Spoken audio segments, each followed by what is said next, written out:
So welcome back to another episode here on History Saver 1941. And in a spur of the moment trip, we've come here to Chickamauga National Battlefield. Another Civil War battlefield I've wanted to see for my entire life, and we finally made it here. So we're going to go in this episode and check out a little bit of the Visitor Center. This is probably going to be a series of different videos, just because I don't want to give you a very long video to begin with. But yeah, let's go in and check out the Chickamauga Visitor Center here with the National Park Service and see some of the things about the battle here in Chickamauga and some of the things you could actually come see for yourself. Stick around. So right when you get here, you are greeted by cannons. That's right, JD, I took a line out of your book. Instead of guns, it's cannons. We got a 6-pounder smoothbore gun, a 12-pound howitzer, a 2-inch ordnance rifle. Then over here we've got another 12-pounder. That's a rifle James, a 12-pounder Napoleon, probably my favorite cannon in American history. And then the 10-pounder Parrott rifle, another one of my favorite artillery guns in American history. And it tells you on each of these a little bit about the rifles and what you're looking at. And some of the cannons, just like rifles, were smoothbore while others were rifled. So it's pretty neat to study these things. And yes, all of these are original. This is 1863 on this 12-pounder Napoleon. This is an 1864 rifle here on the Parrott. And then your James is, let's see if we can see a year. I don't see one on this one. But you do have the log numbers here on the bottom of the barrel, if you can see that. And then if you look over here, well, this is a 6-pounder smoothbore gun.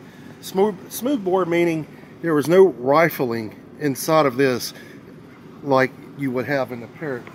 And then in your 12-pounder howitzer, this is also a smoothbore gun, and I can't really see a date on that one. And then this is a 3-inch ordnance rifle from 1862, but you could clearly see the rifling grooves here.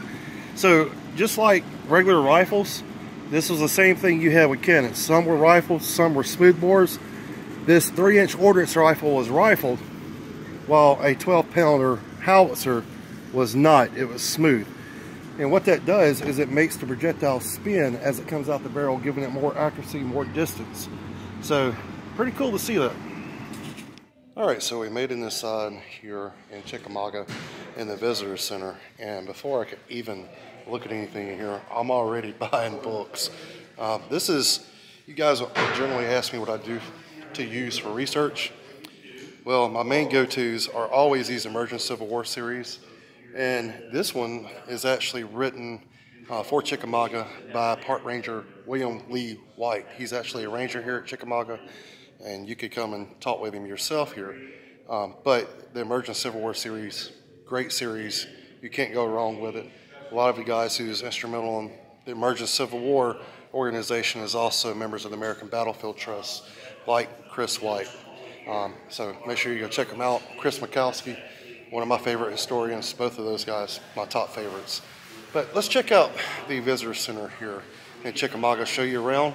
And then later in another episode, we'll hit the battlefield. So one of the cool things you can see here as you come in is something called Witnesses of History. And it's got different people who were soldiers or civilians during the war, like Silas Chandler. He was born a slave on the Chandler Plantation of Virginia. He was 2 years old when the family relocated to Mississippi at the outbreak of the war. His oldest son, Andrew, enlisted with the 44th Mississippi Infantry Regiment.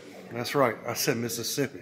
He was an African-American Confederate soldier, and he was wounded in the leg here at Chickamauga on September the 20th. You got Private William Ashley. You got Kate Cumming. She was Scottish, and she relocated to her family in Mobile, Alabama, just north of where I live, when she was a young child. And at the age of 26, she was an ardent Confederate supporter, and she volunteered as a Civil War nurse at Shiloh 62. And she worked here with the men after the Battle of Chickamauga. You got guys like Sidney Coolidge, Julia Snodgrass, and some other people you may hear of. Also, when you come in, if you want to understand the battlefield of Chickamauga a little bit better, there is a huge map here kind of showing you the different parts of the battlefield and the places that were key here in Chickamauga. You can see we are right there. And then you got places like Reed's Bridge, and then you got Fowler's Ford.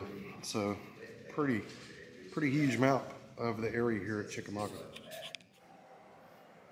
So they have a really cool little museum here. Our best opportunity for greatest results in Tennessee was said by Confederate Journal Longstreet. Now Chickamauga was very important and vital because of the railroad line here, and it was here to help also protect the city of Chattanooga. And this battle here at Chickamauga lasted for 3 days. We'll get a little bit more into that as we go along, and a couple of other videos from here in Chickamauga. But really, I just want to show you this place and what you can see when you come here. And if you're wondering how they transferred the cannon and the cannon carriages, like the caisson, the limbers, things like that, well, it was by these guys, these horses. You can see the caissons behind them, team of horses, and then up here you've got the artillery piece being towed by horses. And then you've got a huge map up here as well showing you the area and the places important here, like Chickamauga Creek and Ringgold and Chattanooga and Stevens Gap and all of these places, Bridgeport, Alabama. And all of these places are going to play a big key into what happens here. You got a really cool depiction here of an officer's tent as well. This is kind of what you would have saw inside of an officer's quarters on the field. Officers were allowed a limited quantity of baggage that a regular enlisted soldier wouldn't have had. He may have had some kind of cot like you see there, or his officer's field desk like you see there, and maybe a personal chest as well. So pretty neat to see some stuff like this. And then you've got another example here. I believe this is a traveling forge is what this is. So they would forge materials in the field, and you would have things like this traveling forge to help do so. You've got information here on the strategy. General Bragg always seemed to know what ought to be done to possess the decision and the will to order it to be done. But by some strange lack of gift, he could not do it himself and could not make others do it. So General Bragg actually was a very controversial figure. In hindsight, the Union commander was also a very controversial figure. And Grant didn't like the Union commander that was here, and Jefferson Davis didn't like Bragg. So it's a really cool story when you come down to it. This is a Spencer rifle, one of the rifles you would typically saw a Federal cavalryman carry. You can see him, infantryman there, wielding Enfield musket, Confederate infantryman there wielding a Confederate musket.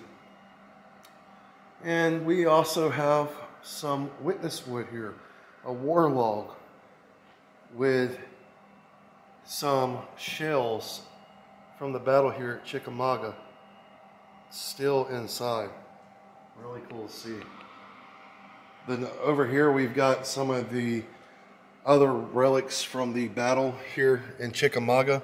You've got a bent, really cool bent Confederate musket, revolver, a piece of a sword scabbard there, cartridge box remnants, the diary of John William Pate of Company H, 2nd Regiment, Kentucky Volunteer Infantry. And this is on his entry for September the 20th, 1863. And it sums up the Union Army's retreat and their defeat here at Chickamauga. Held our position until late, fell back for a better one. 20% of the men of the 2nd Kentucky were killed or wounded here at Chickamauga. Then you've got some canteens here from the battle. You can clearly see battle damage on that one. You also have wooden canteens, much like the ones in the American Revolution. And then you got some pieces of shells. You've got an Enfield rifle carried by the famous Louisiana Tigers. So this is a Enfield musket piece that was carried by a Louisiana Tiger, which is pretty neat. One of the more famous Confederate regiments here at Chickamauga. And right here we have a really neat